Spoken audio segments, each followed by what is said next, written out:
Hello, everybody, and welcome to How's That Working For You? My name's Bryan Robinson. I'm the shrink. And I'm Monica Parker, and I'm Smarty Pants. Boy, is she ever. Smart as a whip. And whip smart, actually. So, our mission today is for some people, How's That Working For You is doing just fine. And for some others, not so much because they keep repeating the same mistakes over and over again. And you know what happens when you do that? Repeat, sink. So, today, we are very excited that we have someone who has never repeated the same mistake. Andy, you don't make new ones either. You are good to go. I said today that you never met a closed door that you couldn't find a way through. Would you agree? I believe a closed door should leave you to whatever the window is on either side, and you lift the window and you crawl through the window. I rest my case. Yes. So I want to start with your unusual start in Hollywood. I mean, apparently your first job was the guy on the Universal tram line. I went to Texas Tech in Lubbock. I did not know anyone in Hollywood. I didn't know how Hollywood worked. And I got to the day I graduated, I flew to Los Angeles the next day, and I knocked on every studio door, was rejected by everyone because I didn't know the system. And by chance, they were having auditions at Universal Studios to be a tour guide. And I thought, well, that's a movie studio. And that was my first job. And probably to this day, one of the hardest jobs I ever had to audition for. And I owe a lot to that job. Wow. So I have a question. I have two. One, what did you have to do for your audition? And two, what did you do when you were on? They were 3 hours long. I've been on those tours. What did you do when you came across a production that was shooting? Well, so part one, this was when the Universal Amphitheater still existed, and there were literally hundreds upon hundreds of people in there, and we were just like a cattle call audition. And you got on stage, and you were just supposed to talk about any movie you wanted to talk about. And for whatever reason, Willow was on my mind, and I started talking about the movie Willow and probably told some funny jokes. And then they kept asking me to come back, and eventually I think they whittled down from many hundred down to about 75, and then down to about 30 that started the class. And the class was 2 weeks, and at the end of the class I think they graduated 13 of us. But they taught us in that class. The tour is much shorter now, but then it was about a 3-hour tour. It was you could have done that or got on the minnow and gotten lost on Gilligan's Island for about the same amount of time. And we had what was called stall material. And stall material was, it's a working studio, and you would stop, the light would be flashing, and you'd look around and see what you could get everyone on the tram to look at that might be interesting. That might be, oh, if you look over, we're in Times Square, you might remember that from Back to the Future. It's also where Harold Hill did, marched his trombones through on Music Man. So you just kept trying to stall for time. And that's what the classes really taught you, was a deep appreciation and education into the history of Hollywood. That's pretty amazing. But then, as if I'm right, and correct me, from there you went to leap to the place where you ran Bette Midler's company and Gene Wilder's company? No, Was there a direct through line? Then I ended up getting a job as a in the mailroom of an agency called Triad. Which, fun fact, Triad then merged with William Morris, and then merged with my agency Endeavor, and I am now literally represented at the same company where I started in the mailroom. I just swapped sides, and I did that for a while and learned the business end of it. And by chance, I met Gene Wilder's producing partner, Susan Ruskin, who now currently is the head of AFI and one of the best producers and educators in the country. And uh, I ended up becoming director of development for Gene Wilder. And that was like my heart skipping many beats. And while I was doing that, I started a theater company because I knew I wanted to write and direct and produce, but I didn't have a reel. I didn't have access. And everybody was an unknown in the theater company.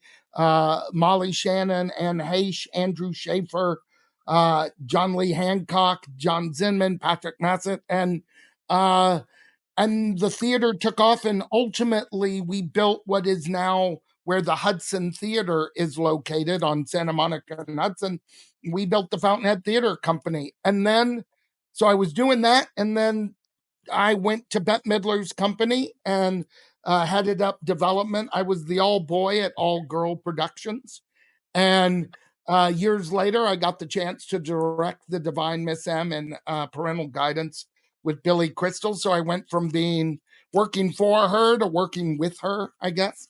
And then I left that company and went to an amazing company, Verna Hara, who had a company called Middle Fork, previously Cinema Line, and Anaconda was our first big movie.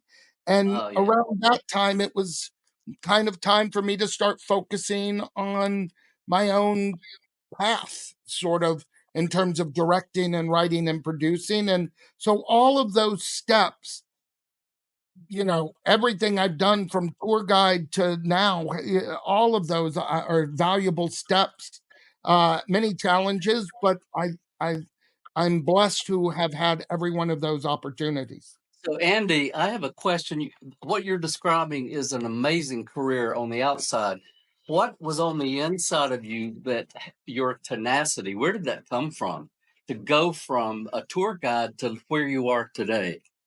Um, I grew up in Texas, originally West Texas, Midland, and there was a little I'm theater sorry. that Midland, Texas.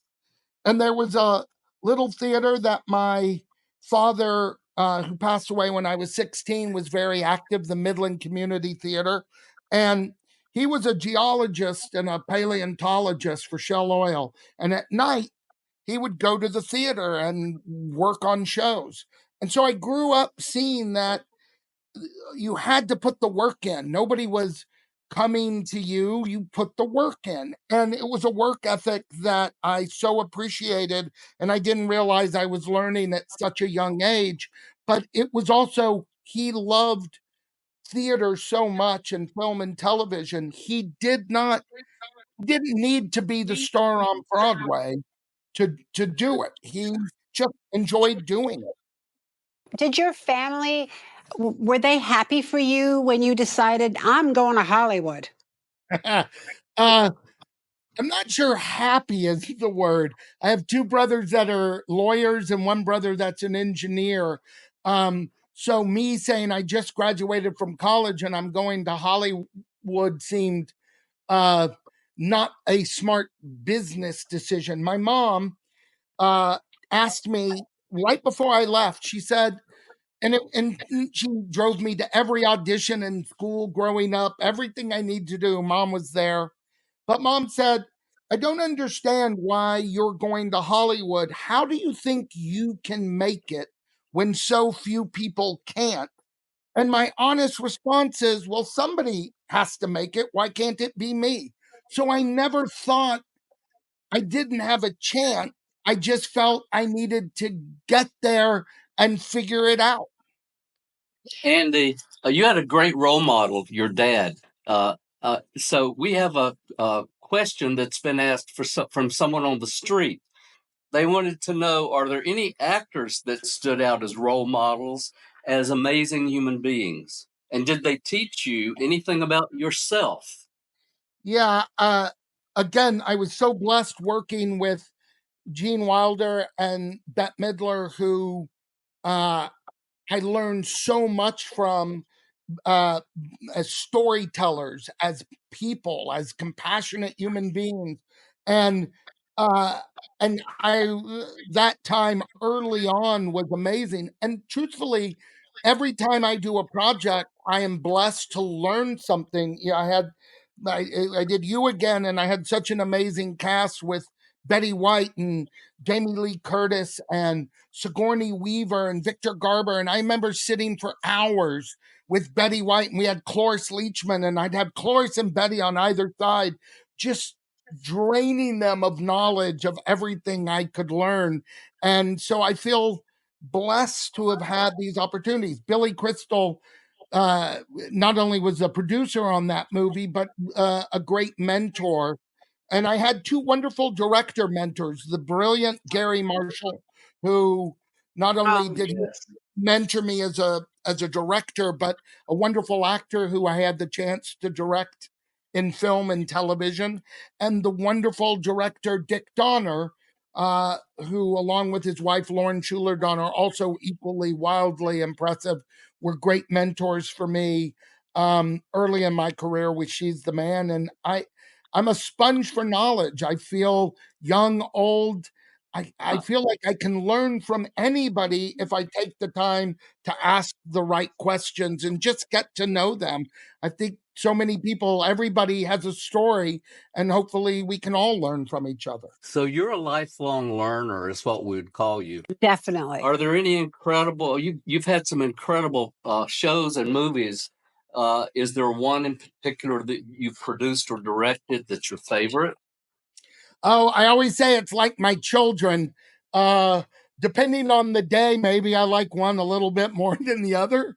Uh, um, I I love them all in terms of the experiences, and I find that each one. Reefer Madness was a musical that we started in that tiny little theater at the Hudson, and Yeah. moved it to New York, and we were devastated. We opened during 9/11, and myself and Kevin Murphy and Dan Studney were along with this amazing cast and crew. We were there in 9/11. Like it was hard to think about putting on a show days later when you were dealing with the devastation. And then when Showtime called and Bob Greenblatt said, "What if we make it a movie?" And we got to see that all the way through as a journey. That is just such an amazing journey, given Wow. the It many strikes me, Andy, it strikes me. I mean, I'm listening to you. You have this, first of all, you have the curiosity of a child, true. and you have the heart. I'm saying this, I know it's a cliche, but I think you have the heart of a lion. And I think because your curiosity, because you are inherently so curious and so kind, I think people wanted to help you. And you had something else, and the word is chutzpah, and I don't know what's the other word for that. I don't know. I'll Nerve. I'll take Nerve it. Or balls. or Nerve. balls, yes. Yeah. And having that trifecta of things, I mean, not everybody has that. And not everybody has the courage to be with the big guys, the adults, and then go sell yourself. And it strikes me that what you could do was actually sell Andy. Like that, you were fearless in that way. That's what I'm getting from this, because like this wide-eyed kid's going, Yeah. I can do this. Well, it's like he said before, he went through the window instead of the door that was closed. Right. Yeah, you I actually think did. first of all, thank you for saying that. It's very kind. I I've grown to believe that there's going to be 1,000 no's, especially in the entertainment industry. I'm just looking for the one yes. And I don't know when the one yes will come. It would be great if the one yes came on the very first asking, but that's not always the case. And so I think never giving up is a big thing. I will say this also. When my losing my dad at 16, it was unexpected and shocked my family, myself.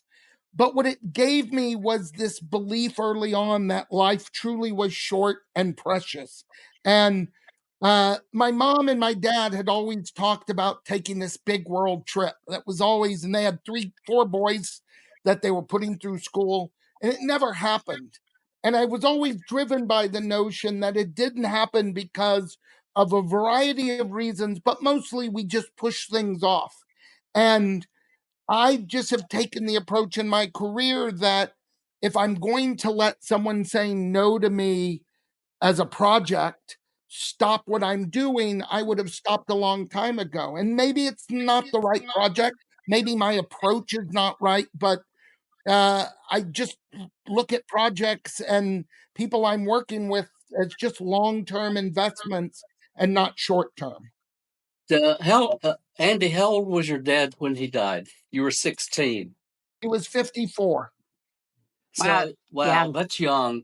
So your life has been a legacy to him in a way from what I he. think my brothers and I always talk about it, and my two children always hear us talking about Grandpa Phil. And uh my I feel my mom, who's 93 right now, I feel Wow. that she has, she became mom and dad. I have three older brothers, so we all had various lengths of time with my dad. But yeah, I always feel the legacy. My mom will always say, "Oh, your dad would be so happy when I've got a show running on the West End, and that theater in me only comes because of my dad. It's because those are my earliest memories of being backstage, in this community theater while he's prepping Fiddler on the Roof or 1776 or Room Service." And so, yeah, I feel like I want to honor him. And I'm a big believer that the way we honor those who have passed is by living, and that doing what they don't have the opportunity to do. And so if I'm able to do things and bring my dad along for that journey, then I feel a strong win each time that occurs. I 100% relate to that. I mean, my dad forgot to have a life, and he just didn't. I always said he was like a cork bobbing on the ocean, and whichever way he was pushed, he went. And it was partially post-war. It was partly that. And as a writer, I know that in everything I write, I give my father a life. Yeah, A whole new version of him will appear, and I don't know where it comes from, but I know it's him. So I yeah. get that. But the other thing that I'm listening to you is you are the one of the least cynical people I know. You are the least cynical person I know in Hollywood. And that I think is what makes everybody want to work with you. Uh, I mean, you are as advertised. I really appreciate. I listen. We're not uh, my father-in-law, who passed away a few years ago, was a major cardiologist at the Mayo Clinic, and every once in a while he would say to me, "Oh, Andy, what you do is so hard." I was like, "Well, no, you save lives. I entertain. I feel we're blessed to be in the position to entertain, but we're not curing cancer. We're not on the front lines. We're not first responders. We're not risking our lives." So when people turn the entertainment industry into, catastrophe, it's just make believe. It's if that scene doesn't work, let's change it. If somebody's sick, let's fix it. But we're not. There are people who do my. I'll tell you this quick story, which is true. We have this uh, uh, text chain with my brothers and my mom. And my oldest brother, who has been one of the lead attorneys for the Steelworkers Union for years, he will start the text and say, "Mom, steelworkers have been on strike, but we finally have made great movement, and we've gotten them better health care and food for their children." And my second brother, Alan, he's an engineer in the state of Pennsylvania, helps keeping the grid on during tragic events. And he'll say, "Mom, it was a blizzard in Pennsylvania, but we stayed up. We kept the grid on. Hospitals stayed going. Everything's great." And my third brother's a criminal defense lawyer, and he'll say, "Mom, I finally, after years of injustices created, I helped this gentleman get off death row and prove that he was innocent, and a life was saved." And I'll say, "Mom, I had lunch with Billy Crystal today," and the only response from my mom is, "I love Billy Crystal." And so that Andy, that's That's hilarious. But you know, you are an inspiration. Your life is an inspiration. And I would like for our audience to know from you, what would you say to people who stop at the door and don't go through it? That door is closed for a billion reasons. And maybe none of those reasons have anything to do with you. But if you don't keep trying, you lost right there. That's it. You'll spend the rest of your life wondering, what if, what if, what if? I would rather try. To me, it's the journey. It's the kid who wants to be a football player, and maybe they make it to college, maybe they make it to the pros, but maybe they never make it to the Super Bowl. That doesn't mean they weren't a great football player. They had this career, this life. And I think that those doors and those obstacles force us to do more work, force us to figure out, where's that window? What's my other way in? And I do believe, I'm a student of history, and I believe that history has shown, if somebody gave up, if all of a sudden Einstein got to E equals and it was like, nope, I'm stumped, I'm walking away. If all of a sudden all the great scientists and doctors and thinkers of the world, the greatest artists, if all of a sudden Mick Jagger got halfway through a song and was like, I can't figure this out, I'm gone. It's, of course it's hard, it's challenging, and I just encourage everybody, whatever is in front of them, that door doesn't have to stay locked. And there are so many ways to go around and find your way in. And I always think, in an emergency, they always talk about how a child's in danger, how a parent will have, strength they never knew. They'll crash through a back window to rescue a child. They'll do any number of things because the adrenaline pulls them. That's how I think you have to live life. You have to not settle that door shut. I'm just getting this vision of you, that this particular, everything you said is 100% true and passionate. And you were like a modern day Jimmy Stewart. A modern day Jimmy Stewart, I'm good. I'll take that for the rest of my life. That is a pretty good get. Honest to God, I meant it. We have to wrap up, and I'm so sorry. But we're always looking for a takeaway, and you've given us the greatest takeaway, which is fight for what you want. Don't take no for an answer. Thank you so much for being with me. Andy, this was so great. I can't begin to tell you. Thank you for coming to visit us. What an honor and a pleasure. I thank y'all and wish everybody nothing but the best of luck. Thank you, Andy, and the best to you. Thank you. Bye-bye. Bye. Bye. Wow, that was so cool and so great and so inspirational. What a man. I mean, I didn't know all this about him. You might have. I'm sorry. He has the greatest parents that ever lived, that raised those boys right. I mean, talk about the takeaway of being given a foundation for your life, that you live. And not taking no for an answer. Taking no for an answer. And that's something we all need to remember. Just because the door closes doesn't mean it can't open, right? Or dig up a floorboard and go through there. Yeah. Honestly, we are so grateful that you got to enjoy this show, and that we're grateful that we had you. Please watch us on our YouTube channel. Thank you for being part of our show. We look forward to seeing you next time. Thank you. Bye.